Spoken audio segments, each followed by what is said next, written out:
ఈ వీడియోలో జంతువులు తమ ఆహారాన్ని ఎలా పొందుతాయో అర్థం చేసుకోబోతున్నాం. ముఖ్యంగా జంతువులు తమ ఆహారాన్ని ఎలా కనుగొంటాయో మరియు ఎలా అనుసరిస్తాయో తెలుసుకుంటాం.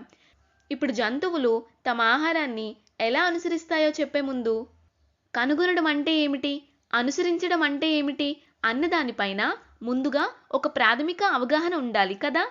దీనిని అర్థం చేసుకోవడానికి మనం అందరం ఆడిన ఒక చాలా సులభమైన ఉదాహరణ తీసుకుందాం. దాగుడు మూతలాట. మనమంతా కలిసి దాగుడు మూతలాట ఆడుతున్నామని ఊహించుకుందాం. మీ స్నేహితులందరూ దాక్కుంటారు. మీరు వాళ్ళని వెతకాలి.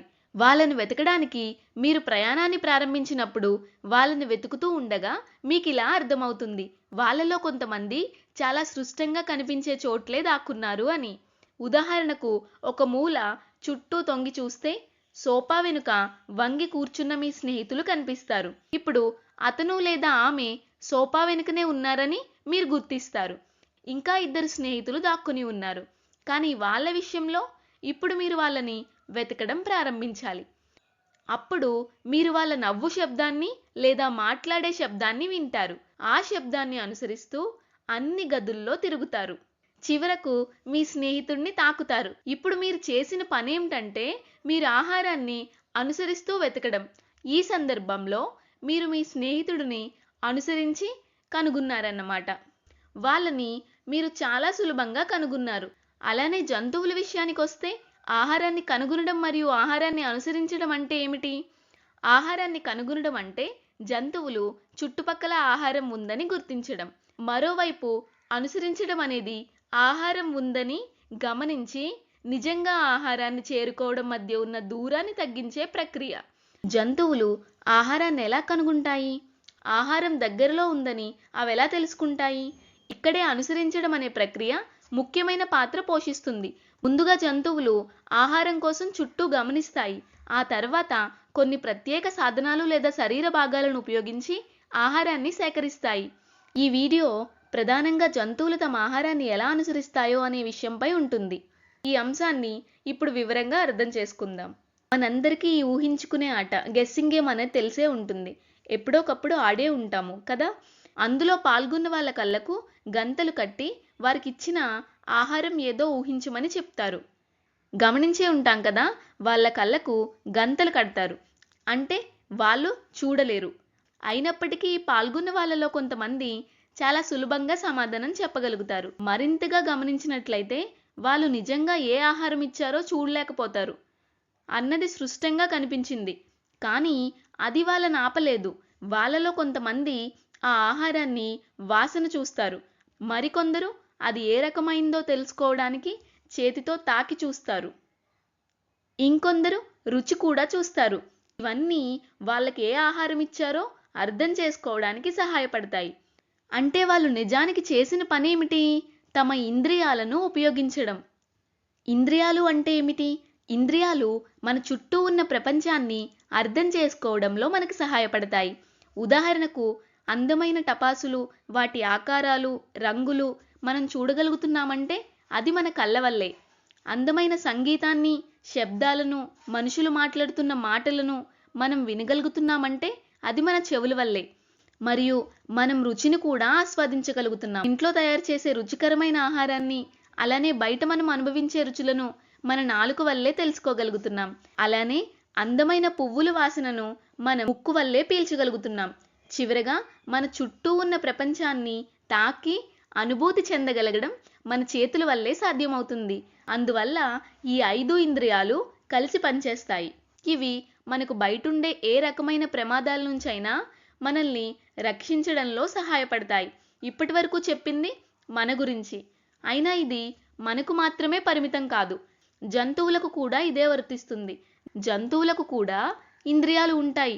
వాటిలో కొన్ని జంతువులు తమ ఇంద్రియాలను ప్రమాదాల నుంచి తమను తాము రక్షించుకోవడానికి, ప్రపంచాన్ని అన్వేషించడానికి, ఇంకా ఆహారాన్ని కనుగొనడానికి కూడా ఉపయోగిస్తాయి. ప్రపంచంలో సుమారుగా 87 లక్షలు అంటే 8.7 మిలియన్ జంతుజాతులు ఉన్నాయి. అవి తినే ఆహారాన్ని ఆధారంగా చేసుకొని జంతువులను శాకాహార జంతువులు, మాంసాహార జంతువులు, అలానే సర్వాహారులుగా వర్గీకరించారు. కానీ మీరు ఎప్పుడైనా ఆలోచించారా? అవి తమ ఆహారాన్ని ఎలా అనుసరిస్తాయి అని ఒక చాలా సులభమైన ఉదాహరణ ద్వారా దీన్ని అర్థం చేసుకుందాం. మనందరం కుక్కలను చూసే ఉంటాము కదా. మన స్నేహితులలో కొందరి ఇళ్లలో పెంపుడు కుక్కలు ఉండవచ్చు, లేదా మనం స్కూల్కి వెళ్లే మార్గంలో కూడా కుక్కలను చూసి ఉంటాం. రోడ్డుపై ఉన్న కుక్కలను కూడా తప్పకుండా చూసే ఉంటాం. కొన్నిసార్లు ఈ కుక్కలు వలయాలుగా తిరుగుతూ ఉంటాయి. అవి తరచూ ముక్కుతో వాసన చూస్తూ తిరుగుతూ ఉంటాయి. అవి ఇలా ఎందుకు చేస్తాయో మీరు ఎప్పుడైనా ఆలోచించారా? ఎందుకంటే అవి చూడలేకపోయినా చుట్టుపక్కల ఆహారం ఉందని వాటి ముక్కు వాటికి చెబుతుంది. మనం మన ఇంద్రియాలను ఎలా ఉపయోగిస్తామో అలాగే జంతువులు కూడా తమ ఇంద్రియాలను ఉపయోగిస్తాయి. అవి తమ ఇంద్రియాలను ఆహారాన్ని గుర్తించడానికి ఉపయోగిస్తాయి. అందులో కొన్ని జంతువులు చూపును, కొన్ని జంతువులు శబ్దాన్ని, కొన్ని జంతువులు వాసనను ఉపయోగిస్తాయి. మరికొన్ని జంతువులు రుచిని మరియు స్పర్శని కూడా ఉపయోగిస్తాయి. ఈ అన్ని సందర్భాల్లోనూ జంతువులు తమ ఇంద్రియాలను ఆహారాన్ని గుర్తించడానికి ఉపయోగిస్తాయి. నిజానికి కొన్ని జంతువులు ఒక ఇంద్రియంపై మిగతా ఇంద్రియాల కంటే ఎక్కువగా ఆధారపడతాయి. అందుకే మనం కుక్కను చూసినప్పుడు అది చాలా తీవ్రంగా వాసన చూస్తూ ఉంటుంది కదా. అది ఆహారాన్ని చూడలేకపోయినా వాసన ద్వారా గుర్తించగలుగుతుంది. అందుకే అవి తమ తోకను ఊపుతూ నేలపై వాసన చూస్తూ అనుసరిస్తూ ముందుకు సాగుతాయి. కొన్నిసార్లు వాటి ముక్కు ఎప్పుడూ కదులుతూ ఉంటుంది. అవి తమ తోకను కూడా ఊపుతూ ఉంటాయి. అవి వలయాలుగా నడుస్తాయి, అంటే వృత్తంలో తిరగడం. కొన్నిసార్లు చాలా ఉత్సాహంగా మారి మొరగడం కూడా ప్రారంభిస్తాయి. ఇది ఇలా ఎందుకంటే కుక్కలకు కొన్ని ప్రత్యేక శరీర నిర్మాణాలు ఉంటాయి. అందుకే కుక్కలకు బలమైన వాసన గ్రహించే శక్తి ఉంటుంది. అవి మనుషులతో పోలిస్తే వాసనకు మరింత సున్నితంగా స్పందించేలా చేస్తాయి. ఎవరైనా వచ్చి వాటిపై దాడి చేయబోతున్నారా అనే విషయాన్ని కూడా అవి గుర్తించగలుగుతాయి. అంతేకాదు వాసన సహాయంతోనే కొన్ని వ్యాధులను కూడా గుర్తించగలవు. అందువల్ల ఈ ఇంద్రియాలు జంతువులకు కేవలం ఆహారాన్ని అనుసరించడంలో మాత్రమే కాకుండా ఇతర అనేక విధాలుగా కూడా సహాయపడతాయని మనకు తెలుస్తుంది. దీని గురించి మరింత తెలుసుకుందాం. ఇంకా కొన్ని ఉదాహరణలు తీసుకొని జంతువుల ఇంద్రియాలు ఎలా ఆహారాన్ని అనుసరించడంలో మరియు కనుగొనడంలో సహాయపడతాయో పరిశీలిద్దాం. ఇప్పుడు పాముల గురించి మాట్లాడితే ప్రధానంగా పాములు మాంసాహారులు అని మనకు తెలుసు. అంటే అవి ఇతర జంతువులను ఆహారంగా తీసుకుంటాయి. పాములు ఆహారం కోసం వెతుకుతున్నప్పుడు అవి ఇతర జంతువులను కనుక్కోవాలి. కానీ ఆసక్తికరమైన విషయం ఏమిటంటే అవి మనం ఉపయోగించేలా ముక్కును ఉపయోగించవు. అందువల్ల ఆహారం కావాలనుకున్నప్పుడు అవి తమ నాలుకను బయటికి చాపుతాయి. నాలుకను బయటికి చాపినప్పుడు అవి గాలిని రుచి చూడడం మొదలు పెడతాయి. పాములు గాలిని కూడా రుచి చూడగలవని మీకు తెలుసా? అవి గాలిలో ఉన్న వాసన కణాలను గుర్తించగలవు. ఇందుకు కారణమేమిటంటే పాములకు ఒక ప్రత్యేకమైన అవయవం ఉంటుంది. ఈ అవయవాన్ని జాకబ్సన్ అవయవం, జాకబ్సన్ ఆర్గాన్ అని అంటారు. ఈ అవయవం పాములకు ఆహారం ఎక్కడ ఉందో గుర్తించడంలో సహాయపడుతుంది. వాసన చూడ్డానికి ముక్కును ఉపయోగించకుండా పాములు తమ నాలుకను ఉపయోగించి వాసనను గ్రహిస్తాయి. కాబట్టి ఇది జంతువులు తమ బలమైన ఇంద్రియాలను ఉపయోగించి ఆహారాన్ని కనుగొనే మరో విధానమని చెప్పవచ్చు. ఇదే విధంగా ఇప్పుడు గబ్బిలాల విషయానికి వస్తే గబ్బిలాలకు విస్తృతమైన ఆహారపు అలవాట్లు ఉంటాయి. అందుకే అవి ప్రధానంగా సర్వాహారులు. గబ్బిలాల విషయంలో మరో విషయం ఏమిటంటే అవి పగలు నిద్రపోవడానికి ఇష్టపడతాయి, రాత్రి ఆహారం వెతకడానికి ఇష్టపడతాయి.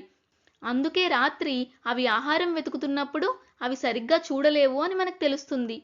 రాత్రి చాలా చీకటిగా ఉంటుంది కాబట్టి గబ్బిలాలు ఆ సమయంలో సరిగ్గా చూడలేవు. అలాంటి పరిస్థితుల్లో అవి చిన్న క్లిక్ చేసే శబ్దాలను చేస్తాయి మరియు తిరిగి వచ్చే ప్రతిధ్వనిని వింటాయి. చాలాసార్లు ఆ ప్రతిధ్వని వచ్చే ఉపరితలం అవి వెతుకుతున్న ఆహారమే అవుతుంది. ఇది గబ్బిలాలకు తమ చెవులతో చూడగలిగేలా సహాయపడుతుంది కదా. అంటే అవి తమ చెవులను ఉపయోగించి పూర్తిగా చీకట్లో కూడా ఎగిరే పురుగులను పట్టుకోగలుగుతాయి.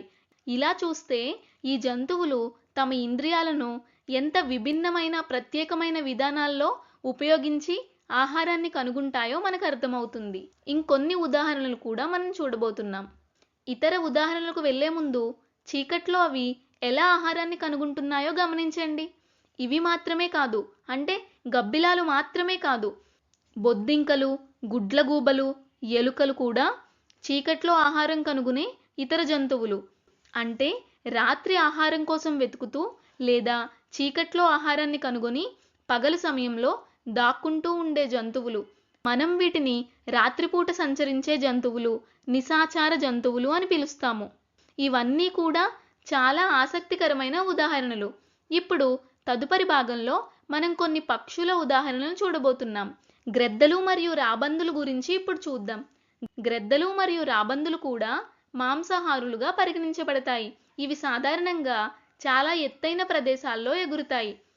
ఇప్పుడు మనం మాట్లాడుతున్న ఎత్తు భూమి నుంచి సుమారు 4000 నుండి 6000 మీటర్లు. అంటే విమానాలు ఎగిరే ఎత్తుకు కూడా చాలా దగ్గరగా అవి ఎగురుతుంటాయి. అయితే అంత ఎత్తులో ఉండి కూడా ఇవి ఆహారాన్ని ఎలా కనుగొంటాయి? ఎందుకంటే మొదటిగా ఇవి గాలిలోనే ఆహారం పొందవు. ఆహారం కోసం అవి భూమిపైకి దిగాల్సి ఉంటుంది. అందుకే తమ ఆహారాన్ని పట్టుకోవడానికి భూమిపైకి రావాల్సి ఉండడం వల్ల వీటికి చాలా పదునైన చూపు, తీవ్ర దృష్టి అనేది ఉంటుంది. ఈ ఎత్తులో ఎగురుతున్నప్పుడు వాటి కళ్ళ చూపు దూరదర్శినిలాగా ఉంటుంది. దీనివల్ల అవి నేలపై ఉన్న ఆహారాన్ని సులభంగా గుర్తించి తరువాత దాన్ని పట్టుకోగలుగుతాయి. ఇలా వివిధ జంతువులు తమ ఇంద్రియాలను విభిన్నమైన విధాలుగా ఉపయోగిస్తాయి. ప్రతి జంతువుకు ఇంద్రియాలు ఉంటాయి, కానీ కొన్ని జంతువుల్లో ఈ ఇంద్రియాలు మిగతా జంతువులతో పోలిస్తే మరింత పదునుగా లేదా బలంగా ఉంటాయి.